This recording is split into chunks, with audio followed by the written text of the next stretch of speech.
warahmatullahi wabarakatuh. Waalaikumsalam warahmatullahi wabarakatuh. Selamat sore adik-adik. Sore. Oke, dalam sore hari ini kita akan mempelajari tentang permainan tradisional. Kalian udah tahu apa pengertian permainan tradisional? Tidak. Belum. Jadi, permainan tradisional adalah permainan yang diwariskan turun-temurun dari generasi ke generasi, tumbuh di satu daerah dan erat kaitannya dengan tradisi serta budaya masyarakat setempat. Nih, Teteh mau menanyakan permainan tradisional apa saja yang adik-adik ketahui? Main kelereng. Kelereng, terus Tak umpet. petak umpet, terus gobak sodor. Sebenarnya banyak. Ada petak umpet, gobak sodor, terus ada lompat tali, pecle, terus ada congklak. Nah, sekarang Teteh akan membahas tentang permainan tradisional yaitu congklak. Kalian udah tahu permainan tradisional congklak itu apa? Belum. Jadi, permainan congklak adalah permainan tradisional yang dimainkan oleh dua orang. Jadi, bermainnya tuh harus dua orang, nggak bisa 3 orang ataupun lebih. Dalam menggunakan papan berisi lubang dan biji-bijian. Jadi, permainan congklak tuh harus ada alat-alatnya. Yang pertama papannya dan yang kedua biji-bijiannya. Tujuan permainan ini adalah memindahkan biji-bijian satu persatu ke lubang-lubang yang tersedia dan mengumpulkan biji terbanyak di rumah, maka dialah menjadi pemenang. Terus, Teteh akan menjelaskan tentang cara bermainnya. Cara bermainnya tuh yang pertama, permainan congklak dimainkan oleh 2 orang yang duduk berhadapan. Jadi duduknya tuh jangan kayak gini. Jadi satu di sini, satunya lagi di sini. Jadi kalian tuh harus saling berhadapan. Yang kedua, papan congklak memiliki 14 lubang kecil dan 2 lubang besar. 2 lubang besar tuh dinamakannya itu yaitu rumah ataupun gunung di setiap ujungnya. Ini ya. Ini yang namanya rumah ataupun gunung. Setiap congklaknya itu papan congklaknya itu ada 14 lubang. 1 2 3 4 5 6 7 8 9 10 11 12 13 14. Nah, ini yang di ujung namanya rumah ataupun gunung. Terus yang ketiga, setiap pemain memiliki 7 lubang kecil di sisi mereka yang masing-masing diisi dengan 7 biji di awal permainan. Jadi kalau Unai yang sebelah sini ini milik Unai. Kalau Tica yang sebelah sini ini milik Tica. Jadi Unai harus mainkan yang sebelah sini kalau di awal permainan, Tica harus memainkan sebelah sini ini juga kalau di awal permainan. Terus selanjutnya, jika biji terakhir jatuh di lubang kecil yang berisi biji, pemain dapat melanjutkan giliran dengan mengambil semua biji dari lubang tersebut dan melanjutkan membagikannya. Jadi kalau nembak yang kayak gitu tuh, yang berhenti di sini, kalau di depannya ada bijinya itu bisa disebut nembak. Jadi dua-duanya diambil ke rumah kalian. Yang selanjutnya, jika biji terakhir jatuh di lubang kosong, giliran bermain berakhir. Jika jatuh di rumah sendiri, pemain dapat melanjutkan giliran. Jadi misalkan ini ya. Nah, tuh 2 3. Terus nah, ini ke sini. Jadi kalau ini berhenti di rumah kalian, kalian bisa melanjutkan permainannya lagi.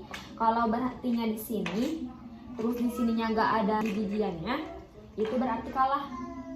Gitu.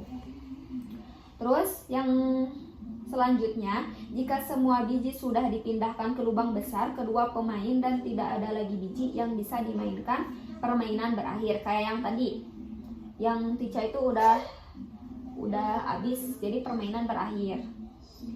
Yang terakhir, pemain yang memiliki jumlah biji terbanyak di rumahnya adalah pemenangnya. Jadi kalau biji yang paling banyak di rumahnya yang ini, kita harus hitung dulu nih. Ini kalau kelihatannya sama, tapi kalau dihitung pasti beda. Jadi kesimpulannya, kalau di akhir permainan kita harus menghitung di masing-masing rumah, jadi bisa ketahuan mana yang menang, mana yang kalah. Oke, selanjutnya kita langsung saja ke permainannya. Sekarang kalian coba isi satu buletan ini 7. Sok. 7 biji. Sok bareng-bareng. Kalian coba kertas gunting batu. Yang menang itu yang main pertama.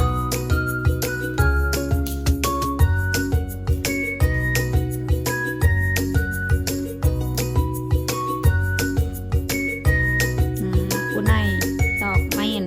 Mau ambil yang mana dulu? Bebas. Sok. Satu-satu. Isi rumahnya, isi.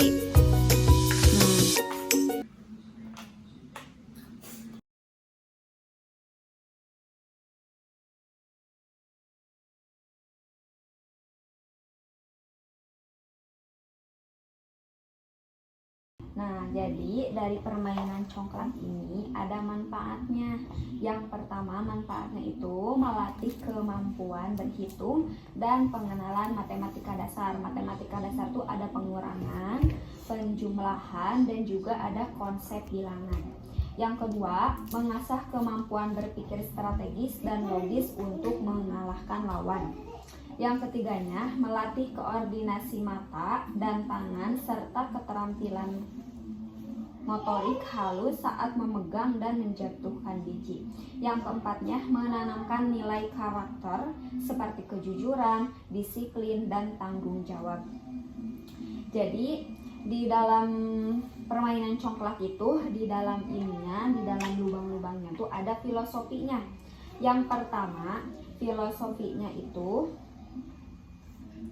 7 lubang dan 7 biji di setiap lubang melambangkan 7 hari dalam seminggu, yang mengajarkan bahwa setiap orang memiliki waktu yang sama.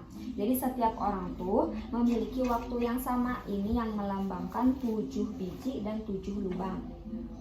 Yang kedua, filosofinya mengambil dan memberi biji, mengajarkan bahwa hidup adalah tentang memberi. Mengambil dan memberi biji mengajarkan bahwa hidup adalah tentang memberi dan menerima. Jadi dalam hidup itu kita tuh harus saling memberi, dan juga kalau ada yang ngasih rezeki tuh kita tuh harus menerima gitu. Yang ketiga, mengisi biji satu persatu bermakna kejujuran dalam menjalani hidup dan menabung untuk masa depan. Yang dimaksud kejujuran itu, jadi mengambil biji tuh kalian tuh harus jujur. Di sini tuh 1, 2, 1, kan harusnya 1-1. Jangan ada yang 2, jangan ada 1 lubang 2 biji ataupun 3 biji. Jadi itu mengajarkan kita untuk melatih kejujuran kita. Yang terakhir, permainan congklak melatih strategi dan kecerdikan dalam menghadapi persaingan hidup. Sekarang kalian boleh menulis perasaan kalian setelah mempermainkan congklak.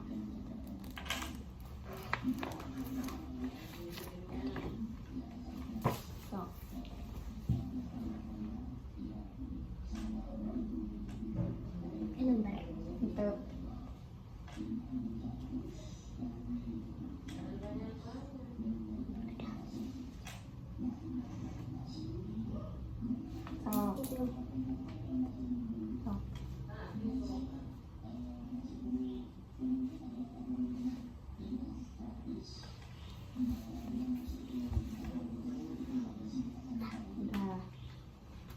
boleh ditutup lagi bukunya. Sekian pembelajaran hari ini mengenai permainan tradisional. Semoga materi yang Teteh sampaikan bermanfaat buat kalian. Mohon maaf apabila ada kata-kata yang salah. Wassalamualaikum warahmatullahi wabarakatuh. Waalaikumsalam warahmatullahi wabarakatuh.